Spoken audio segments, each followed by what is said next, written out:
Hey you guys, happy Sunday. Thank you again for tuning in to one of my videos. Today we're going to talk about feeding the fat. That has been a very big question for a lot of my guests and for the viewers out there, so why not do a video about it? All right, let's dive in and chat it up.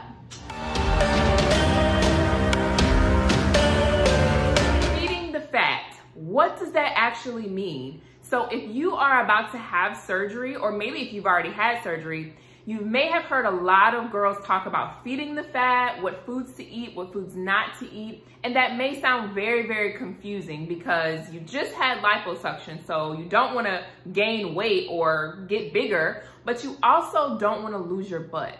So feeding the fat specifically is related to the butt. So you want to provide your body and those newly transplanted fat cells with nutrition, good calories, and good fats so that they can live, they can stretch, and they can become bigger.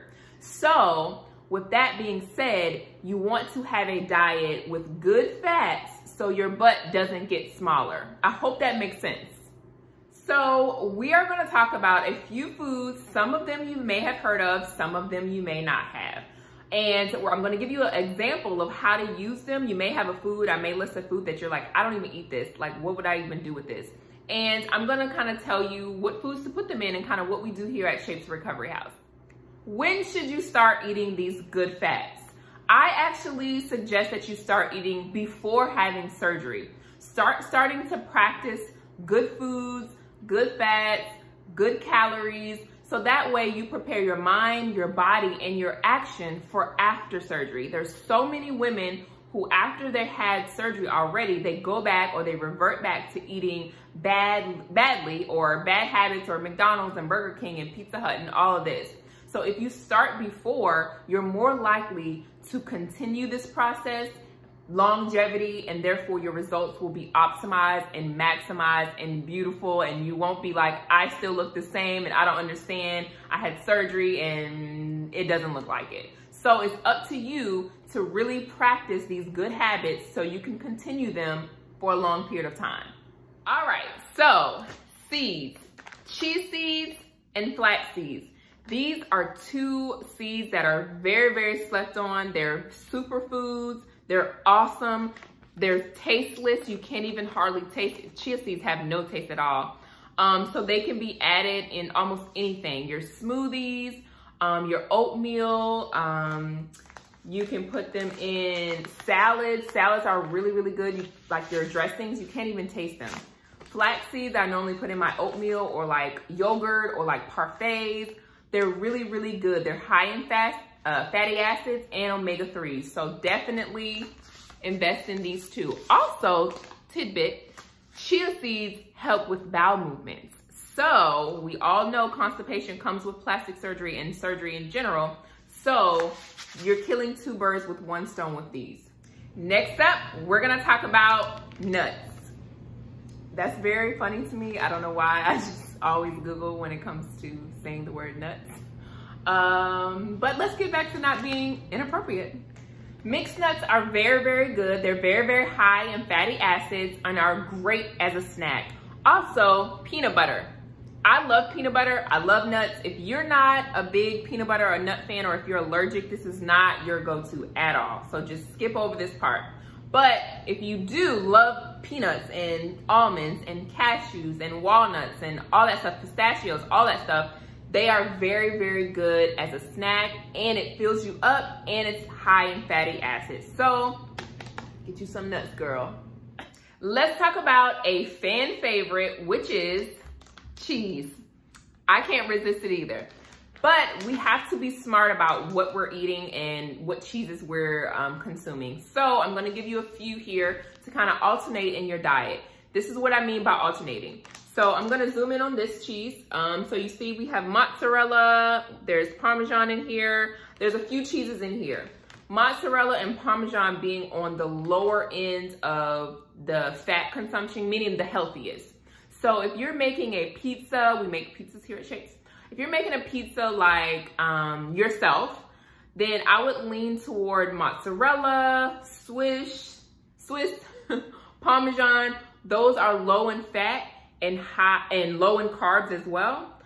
They're more of your healthier cheeses, but you're having bread, you're having something else that's high in carbs as well. So, but when you're having like a salad, I would lean toward like cheddar, which is higher in fat. You see what I'm saying? But you have lettuce, you have tomatoes, you have a lot of other healthy stuff going on in a salad versus a pizza. So, kind of be smart with what you're doing and kind of research and figure out what you can eat that's gonna hurt you and what you can eat that's gonna benefit you. Hope that makes sense. Avocados. Oh, I love avocados. They are just delicious to me. I eat one pretty much every morning, but they are so good and so wonderful and high in fatty acids. So you can put them on a toast, you could put them in a salad, you could put them in a smoothie that makes it really creamy. What else can you do with avocados? You could just eat it straight up like I do. But if you're not a big avocado fan, you can invest in avocado oil, all right? And you can cook with it. We cook with avocado oil here at Shapes, so when our guests think that they're not getting healthy food, they really are. We cook everything in avocado oil, and it tastes great. It really doesn't taste any different than any other oil. But if you like avocados, definitely stack up. Fish. Salmon, tuna, trout, sardines, anchovies are all great and high in fatty acids.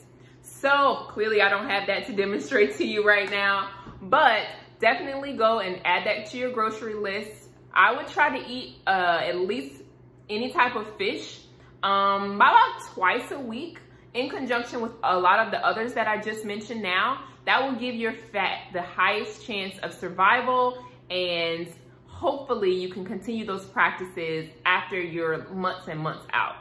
If you're not a big fish fan, that's okay. I would really advise you to maybe eat a lot of kale, a lot of tofu, those things, soybean oil, those things are kind of replacements of fish. Not in the texture wise, but of course in the fatty acid realm, if you're not a big fish person. The last two options I'm gonna give you are one of my two faves that you may or may not have heard before. One being soy milk.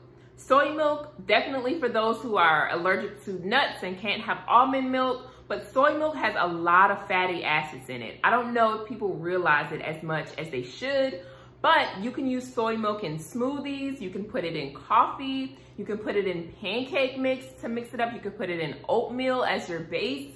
You can do a lot with soy milk. So definitely research that, definitely add that to your grocery list.